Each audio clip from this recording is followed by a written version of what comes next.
Hey, while we're on the subject, too, other big news here that the Trump administration is pushing forward now with plans to eliminate the Federal Department of Education, which I believe was a creature of that very successful Jimmy Carter administration. Well, if you look at the screen here, you'll see a graph that shows that while spending per student has doubled since that department came in, results have flatlined. They've gone backwards. Brianna, will parents in America go along with this idea of getting rid of this federal bureaucracy, getting involved with everybody's education? Hopefully, I think people don't understand that the Department of Education is best described as a giant welfare program, right? They funnel money to states and encourage them to use things like Common Core curriculum, which for some of your viewers, if you don't know, it is the most ludicrous thing I've ever seen. It takes regular addition and makes it 10 times harder.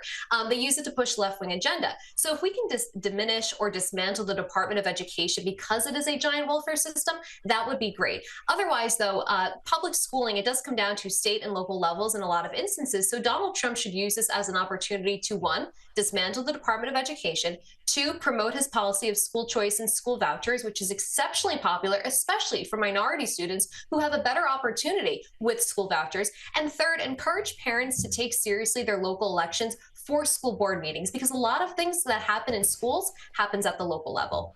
Absolutely right, and I wish we had that level of local control over schools in Australia. But finally, I just want to talk about one last thing here. We've been speaking the whole program about the work of DOGE and the different things that they have found the government has been spending money on. And by the government, I mean taxpayers.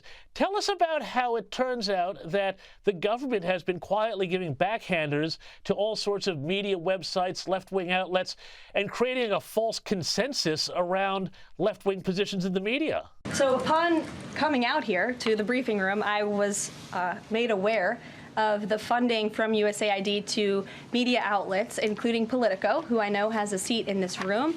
And I can confirm that the more than $8 million taxpayer dollars that have gone to essentially subsidizing subscriptions to Politico on the American taxpayers' dime will no longer be happening.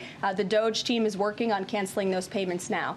Again, this is a whole of government effort to ensure that we are going line by line when it comes to the federal government's books. Yeah, this is probably the second biggest scandal of the century, behind the fact that we had a dead man walking, essentially running the White House for 4 years. And what the Biden-Harris administration did is they used taxpayer dollars to fund the propaganda wing of the Democratic Party. Politico, along with other outlets, they were running pieces, for instance, that encouraged censorship. Politico ran a piece on why WhatsApp is not censoring election-related speech because they didn't like that.